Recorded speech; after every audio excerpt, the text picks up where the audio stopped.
Ya estamos de vuelta en Combinación Clave 92.9 FM. La Clave me escucha.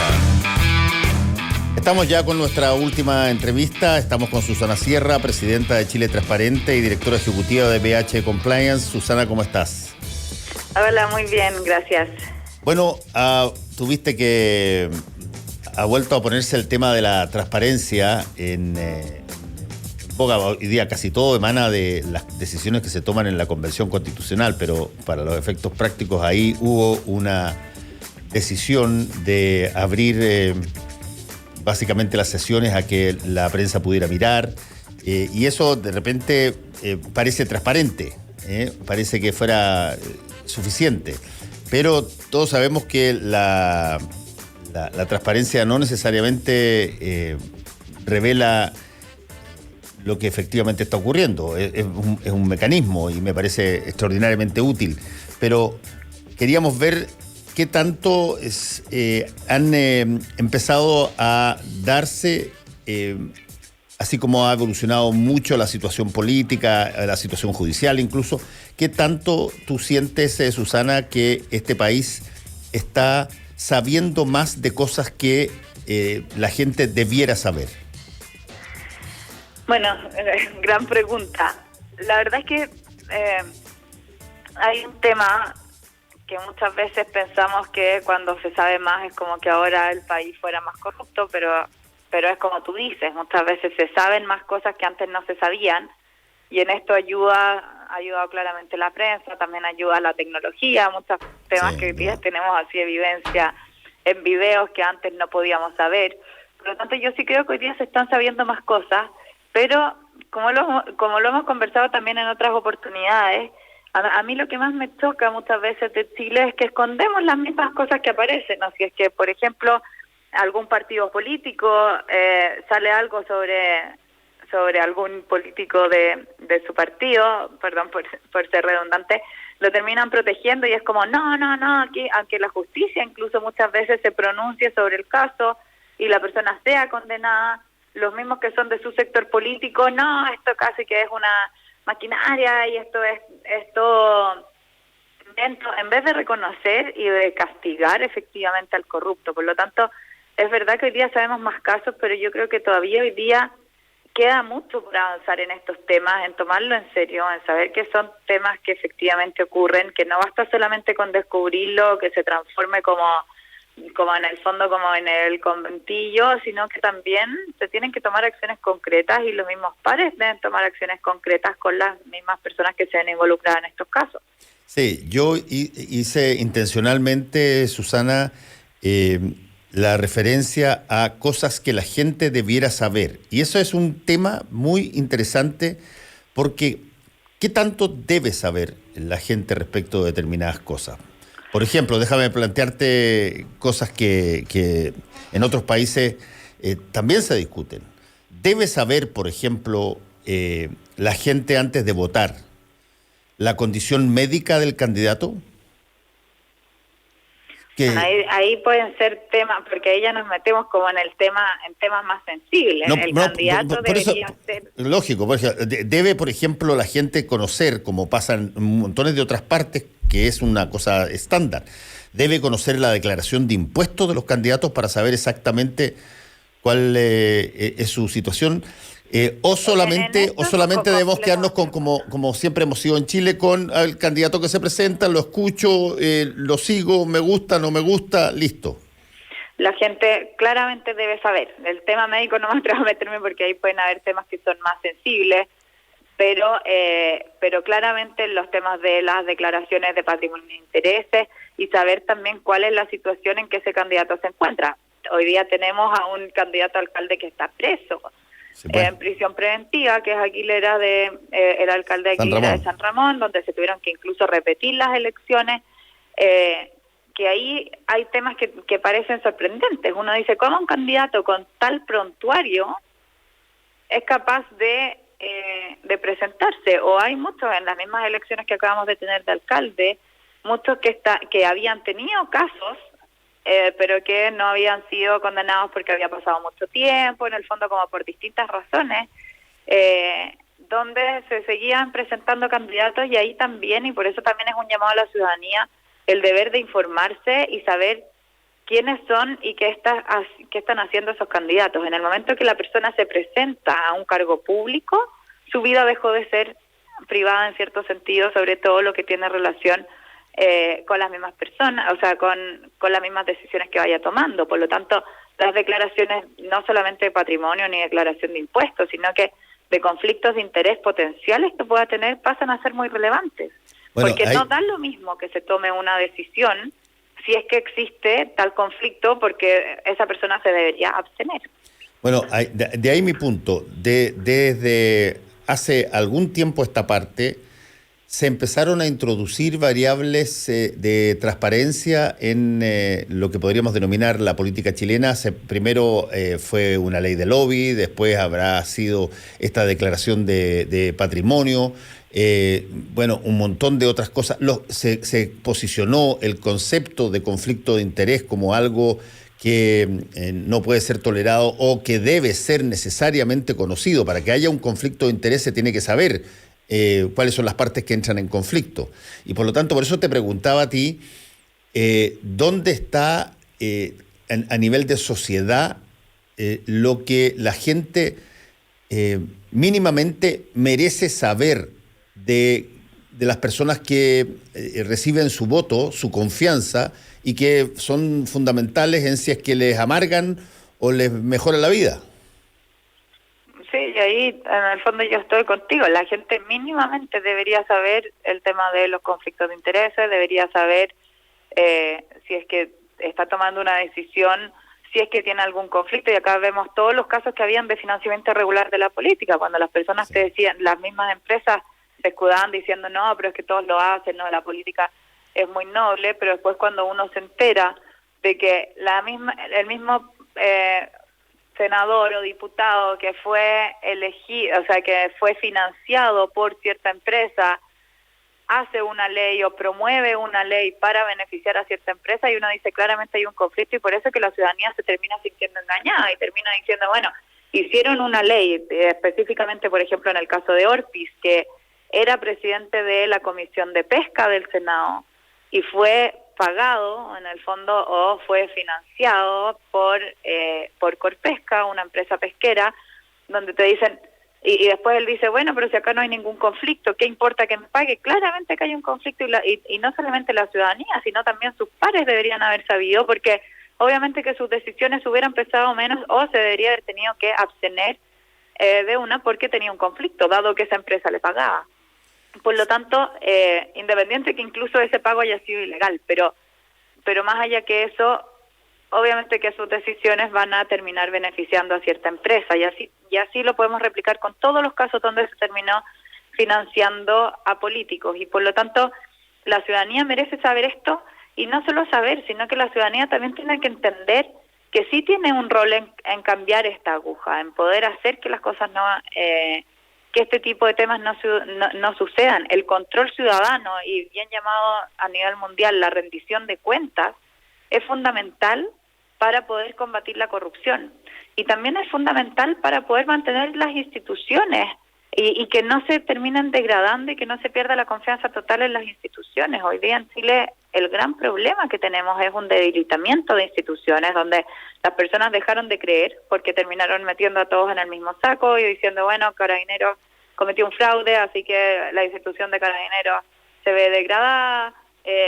Todos los casos que hemos conocido de políticos en el Congreso, y por lo tanto son las mismas instituciones las que dejan de tener peso, y si es que es así, después queda el campo abierto para que ocurra la corrupción, porque en el fondo ya no existe este control o ya no existe esta rendición de cuentas.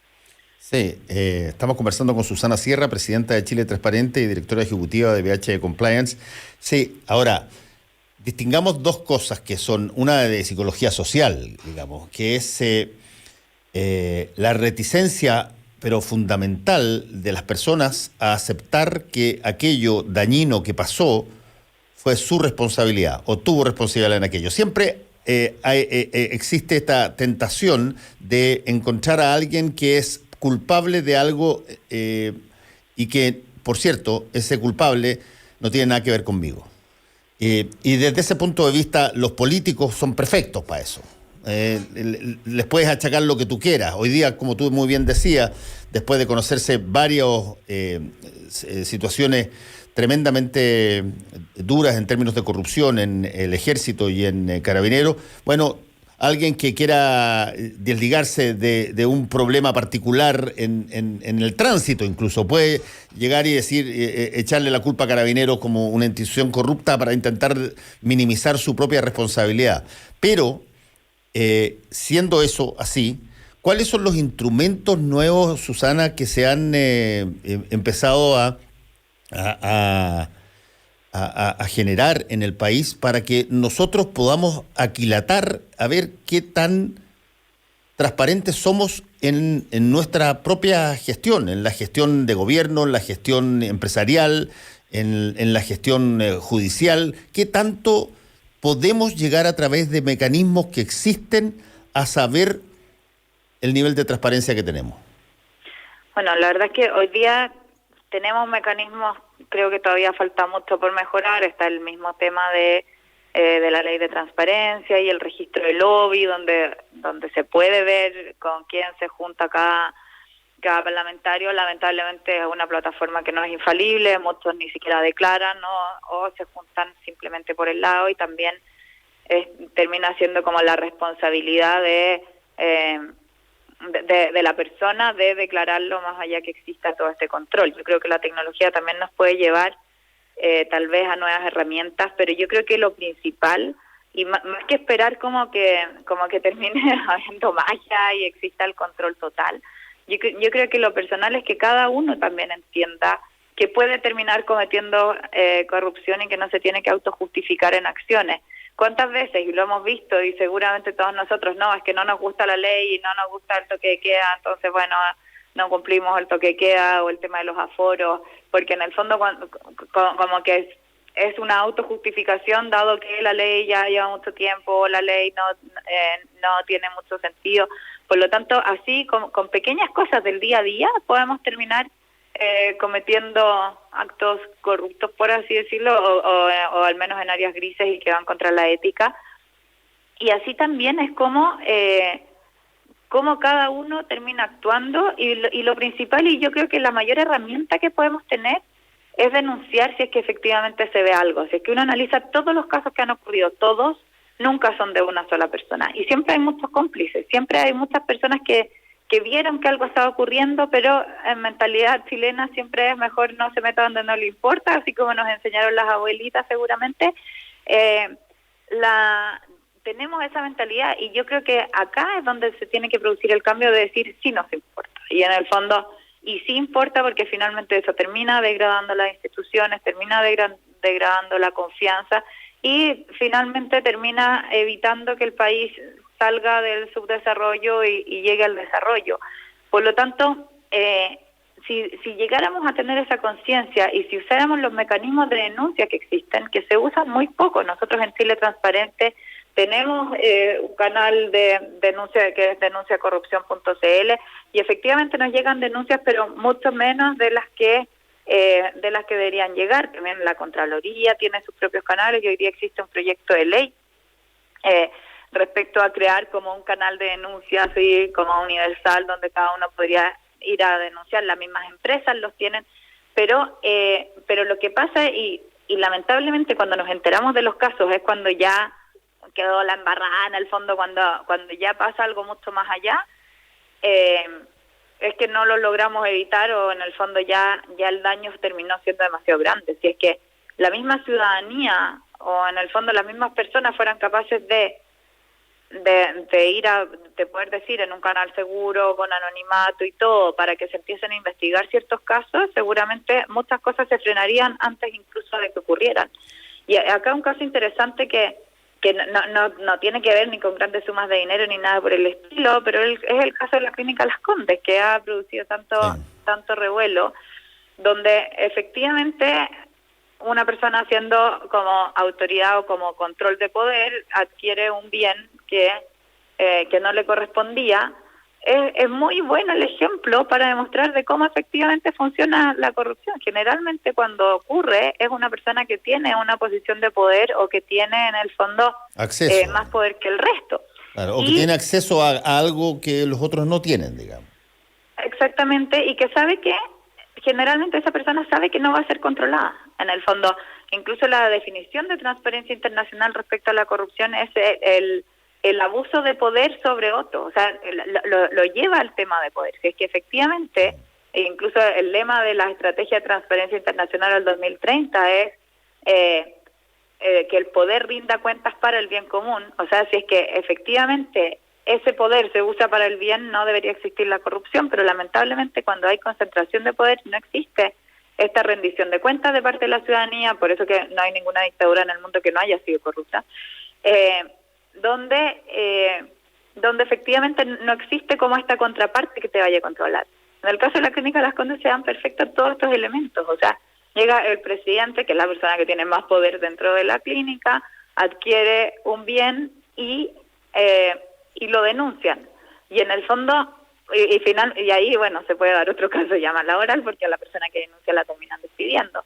Eso es exacto de cómo funciona el poder. Y gracias a los tiempos en que vivimos, en el fondo, o a la transparencia, por así decirlo, termina la misma ciudadanía juzgando a esta persona, independiente de no tenemos idea qué va a pasar legalmente, pero al menos en términos reputacionales, claramente yo creo que esta es la persona con peor una de las personas con peor reputación hoy día del país. O sea, incluso citan a un directorio extraordinario, algunos directores terminan renunciando porque esta misma persona no quiere dar un paso al lado. O sea, en escalas mucho más pequeñas te demuestra al final todo lo fácil que puede llegar a ser y cómo el caso se puede parar, o si es que alguien denuncia o si es que se termina haciendo algo para que esto no ocurra. Al menos yo me imagino que hoy día en otros centros de salud o otras personas que tengan como esta posición privilegiada no se van a atrever a ir a vacunarse o ir a pedir la tercera dosis sabiendo lo que pasó. Y porque además también cuando sabemos de estos casos también inhibe que ocurran las mismas conductas en otros, porque ven, era malo, tal vez que no pensaba que era tan malo, pero acá me doy cuenta de que efectivamente es malo. No, bueno, acá, ahí tú dices una cosa que es muy cierta. Todo el objetivo que tiene a veces este tipo de investigación y este tipo de plataforma que permite conocer efectivamente la situación, tiene como objetivo, como último objetivo, el que las personas que eventualmente quieren utilizar o mal utilizar una institución sientan que tienen costo en eso. Si el problema es cuando tú no tienes costo, cuando tú te coludes con 3 o 4 personas más para subir el precio de un producto en tiempo de escasez. Esa reunión se produce en una casa particular. No lo sabe nadie más que 5 o 6 personas. Se entra y de repente se conoce la situación, se conoce el resultado, se aplican las sanciones correspondientes. Yo siempre he pensado, bueno, ok, 2 años después, ¿qué tanto de la gente que antes era cliente de esa misma empresa, bueno, han cambiado a otra opción para poder reivindicarse o siguen comprando exactamente lo mismo? Bueno, ahí tenemos otro tema que es más como de la cultura general. Yo creo que el chileno en general es poco castigador, o sea, muy castigador de la boca para afuera, pero no sé si te acuerdas del caso del confort, del papel higiénico, sí, cuando al día siguiente las góndolas así llenas y nadie quería comprar de la marca y da lo mismo, 2 semanas después ya eso se olvida. Lo que sí es importante es que después también cuando ocurren estas conductas las empresas puedan hacer algo para cambiar, pero yendo al primer tema de qué es lo que pasa cuando las personas se enteran, incluso las mismas personas que esto es inhibidor para las propias personas que están cometiendo la acción. No sé si se acuerdan, pero cuando en el momento que los ejecutivos de CMPC que estaban coludidos tiraron los computadores y los celulares al río, fue en el momento que estaban avanzando los otros casos de colusión. las farmacias, en el fondo que empezaron a salir a la luz pública otro Sí. tipo de casos, y ahí dijeron, ya una conducta que llevan haciendo por 10 años, dijeron, esto es grave, nos pueden pillar.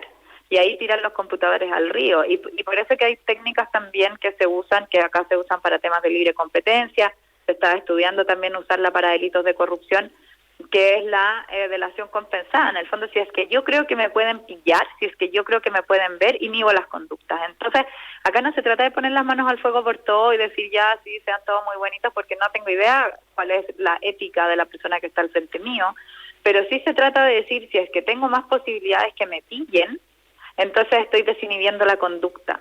Hoy día, y llevándolo al tema del principio, que era la de la misma convención, nosotros en Chile Transparente lanzamos un canal que se llama Convención Transparente, donde estamos revisando todas las compras que hace la convención. Y es increíble cuando uno empieza a ver ahí algunos temas que son contrato directo, que uno dice, ya, contrataron a esa empresa por suma millonaria, ¿existirá algún conflicto de interés de alguno de los que toman la decisión para contratar a esa empresa, sí o no? Algunos temas que se hacen con licitación, pero al menos ya sabemos, porque acá seguramente no se puede cambiar el pasado, en el momento que uno se entera es cuando ya pasó, ya se incurrió en el costo, pero al saber que te están observando ya desincentiva. O sea, yo creo que dado que este tema es transparente, debería existir menos incentivos a que alguna persona que toma la decisión contrate por trato directo a su familiar. Déjame, por ejemplo, hacer una pregunta respecto a eso, porque ha habido mucha discusión al respecto en términos de la convención. ¿Quién es el que contrata en la convención? ¿Quién es el que está facultado para contratar? ¿Cómo puede, por ejemplo, hacerse un trato directo, digamos? ¿Quién lo hace? ¿Quién está mandatado para eso en la convención? Ahí hay una comisión y dependiendo porque por eso no son finalmente los mismos convencionales, los convencionales piden, pero finalmente existe en el fondo dentro del gobierno los que están a cargo que esto funcione, los de ir contratando los distintos temas. No sé si te acuerdas al principio cuando no funcionó el primer día, los que habían contratado no eran los propios constituyentes, los constituyentes iban ahí y esperaban que estuviera todo bien. Por lo tanto, pasa por distintos procesos que ya están en el fondo dentro del gobierno para poder asegurar. No sé exactamente quién contrata cada tema, creo que, pero en el fondo no son los mismos constituyentes, pero sí esto es una visibilidad para el gobierno. Pasa lo mismo, por ejemplo, con los temas de obras públicas, donde es el Ministerio de Obras Públicas que lanza la licitación, todo, y ahí hay que ver efectivamente qué pasa o cómo sigue el caso. Pero por eso es importante que cómo se haga el proceso también importa, cosa que no puedan existir como tráfico de influencias, por así decirlo. Estamos conversando, como les dije, con Susana Sierra. Susana, déjame hacerte la otra pregunta que tiene que ver con esta idea de la transparencia, que tiene que ver con otro factor que se ha planteado muchísimo, y no sé si es que es algo que pase por transparencia propiamente tal, y que tiene que ver con la idea de los parentescos. Tiene que ver con cuándo se establece que alguien que es pariente de otra persona que está en el Estado tiene los méritos suficientes, accede a un cargo sobre la base de sus propios méritos, o cuándo se establece que hay algo inaceptable en materia de relación familiar en un cargo público. Bueno, esos son temas que hemos visto varios, sobre todo al principio de este gobierno, de familiares en distintos cargos públicos. Yo creo que lo importante, o sea, porque la ley es estricta y te habla que en el fondo este parentesco hasta tercer grado de consanguinidad, cuando hablamos de negociación incompatible o algunos otros temas, pero cuando efectivamente la persona accede, yo creo que lo más importante es ese proceso que se hace, porque tú también podrías decir, puta, es súper injusto que ciertas personas no puedan acceder a ciertos cargos dado que su familiar está en el gobierno. Y por lo tanto los procesos que se terminan siendo los importantes, o sea, de cuáles son los requisitos que se necesitan. No sé si te acuerdas de la hija de un amigo del presidente que le habían mandado un cargo a Nueva York y que salió el escándalo, y yo decía, pobre niña, porque no tiene nada. Pero ella fue nombrada nomás. Ella fue nombrada, claro, Pero ahí lo que yo más decía, si más allá que sea la hija del amigo del presidente, porque qué culpa tiene ella de que su papá es amigo del presidente, es, bueno, pero ¿cuál fue el proceso que se hizo en el fondo? ¿Cuáles eran los requisitos? Si se necesitaban tantos años de experiencia, ¿cómo estaban nombrando a una persona recién salida de la universidad? Si es que se necesitaba experiencia en tal y tal y tal. Entonces, eso es finalmente lo que termina enojando, cuando terminan siendo... A ver, mira, si a ella le iba muy bien y tenía muy buenas notas, así que va ahí, uno dice, bueno, pero ¿cuál fue el proceso que se hizo? Y por eso yo creo que tanto en el sector público como privado, estos temas de elecciones a dedo, ya sea para cargos que se van a ocupar dentro de una empresa o en el gobierno, o también para distintos tipos de compras, cuando se hacen por trato directo, listo, elijo esto, y ni siquiera hago una licitación y ni siquiera veo qué más hay. Esos temas son los peligrosos, porque ahí siempre, porque claro, uno habla acá solamente de parentesco, pero hay temas que pueden no haber parentesco y que pueden haber amistades. Hoy día que ya cada vez menos gente se casa, tal vez que hasta pueden terminar siendo pareja y no son parientes y no se declaraba en ningún lado porque no existe un certificado de matrimonio o lo que sea. Por lo tanto, lo importante es que también que estas instituciones se preocupen de cómo se hacen los procesos y cómo se llenan los cargos, porque claramente genera mucha desconfianza en la ciudadanía y que muchas veces pasa que hay cambio de gobierno y listo, salen todos y entran todos de nuevo los amigos y vamos rotando. Entonces eso es lo que termina, porque ahí uno dice, bueno, esa persona está ahí porque se lo merece o está ahí porque es amigo de... Entonces, que existan procesos claros, que existan en el fondo como qué es lo que se necesita, y que se siga el debido proceso tanto para la contratación de personal como para la contratación de proveedores. Eso finalmente es lo que te termina dando tranquilidad. Más allá de que existe una regla y diga, no, ningún familiar puede terminar trabajando porque tal vez el pobre familiar ni siquiera tenía la culpa. Susana Serra, presidenta de Chile Transparente y directora ejecutiva de BH Compliance, te quiero agradecer por haber estado con nosotros aquí en Combinación Clave. Muchas gracias. Muchas gracias, Fernando, chao. Y nos seguimos encontrando en otras ocasiones. Chao, chao. Y a todos ustedes, cuídense, nos encontramos mañana. Combinación Clave. Opinión y análisis de las noticias de la jornada. Quédate con nosotros. En minutos nos movemos al espacio indicado para la innovación, las ideas y el emprendimiento, junto a María Elena Dresen y Roca Balbuena. Ya viene Emprender es Clave.